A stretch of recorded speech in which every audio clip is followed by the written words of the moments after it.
Bonjour à toutes et à tous. Alors, je vais vous parler en fait d'un autre problème qu'on le retrouve à l'école. En effet, alors que la bienveillance et le bien-être à l'école sont dans tous les discours, on le sait, eh bien, le harcèlement scolaire est un fléau. Entre 5 à 10% des élèves, en fonction de leur âge, en fonction du moment à quelle époque on fait passer la recherche, eh bien, ont été concernés par du harcèlement scolaire. Je suis en parallèle d'être enseignante-chercheur, maman d'enfants, et je me suis toujours beaucoup engagée auprès des associations de parents d'élèves, ce qui m'a permis d'être en contact avec les écoles, les directeurs, les enseignants. Et leurs questions étaient, dans cette transition pour le passage de l'école élémentaire jusqu'au collège, on voyait des difficultés. Ces enfants qui arrivaient en 6e étaient un petit peu harcelés par les 3e.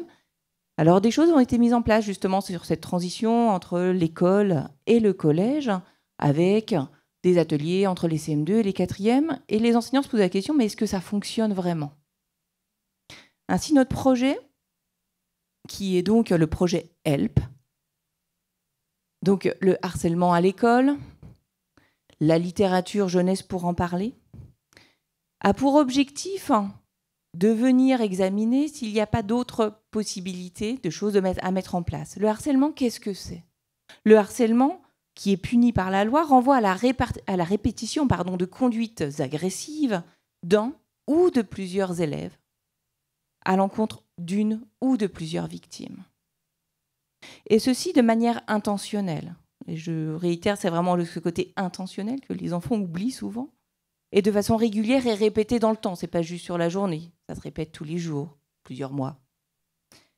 Et donc, notre objectif au cours de ce projet, c'est d'essayer, au final, de mieux comprendre, déjà, dans un premier temps, les représentations des enseignants, des équipes éducatives, des élèves, mais également des parents.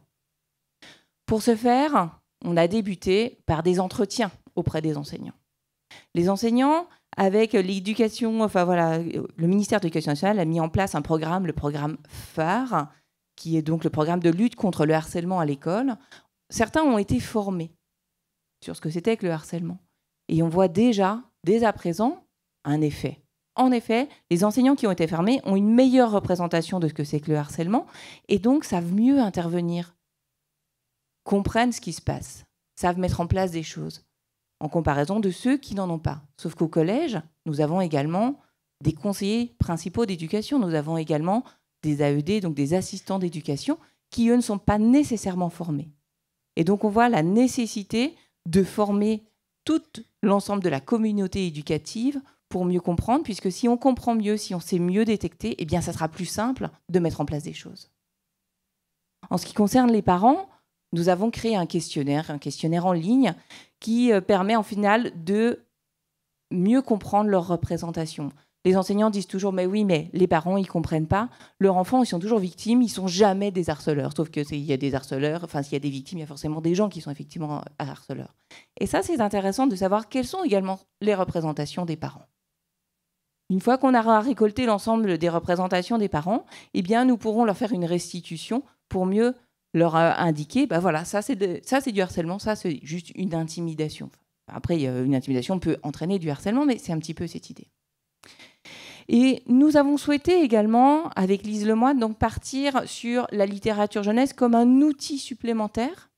Et pour ce faire, nous avons examiné l'ensemble des ouvrages de littérature jeunesse pour les enfants de 3 ans jusqu'à 11 ans. On en a trouvé 78 qui parlent du harcèlement scolaire. Dans cette littérature, nous avons examiné à travers ce que l'on connaît de la littérature scientifique, qu'est-ce que la littérature jeunesse transmet aux enfants, puisque les parents peuvent lire cet ouvrage, mais également les enseignants peuvent les lire. Et donc, qu'est-ce qu'on transmet ? Plusieurs éléments. D'une part, effectivement, les conséquences des victimes sont régulièrement mises en évidence, mais on voit très peu les conséquences au sein de l'école. On voit également que les stratégies qui sont mises en place, que ce soit pour les victimes, mais également pour les témoins c'est quelque chose de très important, eh bien, ce ne sont pas toujours les stratégies les plus pertinentes qui sont proposées au sein de ces ouvrages.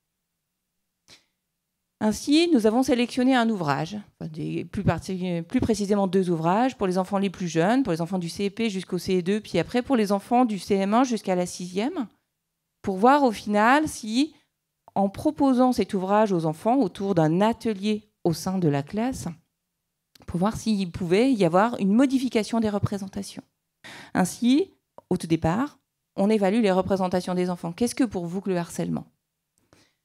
Nous sommes en pleine passation à l'heure actuelle jusqu'à la fin du mois de mai, donc nous n'avons pas les résultats. Mais je peux vous dire que les enfants, ils ont bien conscience de ce côté répétitif, des différentes formes de violence, la violence physique, la violence verbale et même le cyberharcèlement. Ce qu'ils ont moins en tête, c'est le côté intentionnel. Donc ça sera des choses à travailler par la suite. Et puis on travaille avec eux, une fois qu'on a lu l'ouvrage, on leur redemande, ben voilà, maintenant, à partir de là, pouvez-vous nous en dire un petit peu plus ? Est-ce que vos représentations, elles ont changé ? On leur pose les mêmes questions et on voit comment les choses ont évolué. Et puis après ce temps, de nouveau, on propose un petit débat au sein de la classe dans lequel les enfants ont à se positionner sur quel est le rôle des témoins. Qu'est-ce qu'ils peuvent mettre en place ? Qu'est-ce qui va permettre, dans le rôle des témoins, d'arrêter cette situation de harcèlement ? Ou ce qui va être un petit peu plus difficile, pourquoi est-ce qu'on n'arrive pas à arrêter ? Pourquoi est-ce qu'on reste, on voit les choses, mais on n'ose pas aller dire ? Et de nouveau, après ce temps d'échange avec les enfants, on a de nouveau un temps où on questionne les enfants sur quelles sont vos représentations. Alors on ne leur dit pas comme ça, évidemment, mais on leur demande quels sont les mots qui leur viennent à l'esprit quand on parle cette fois-ci de harcèlement.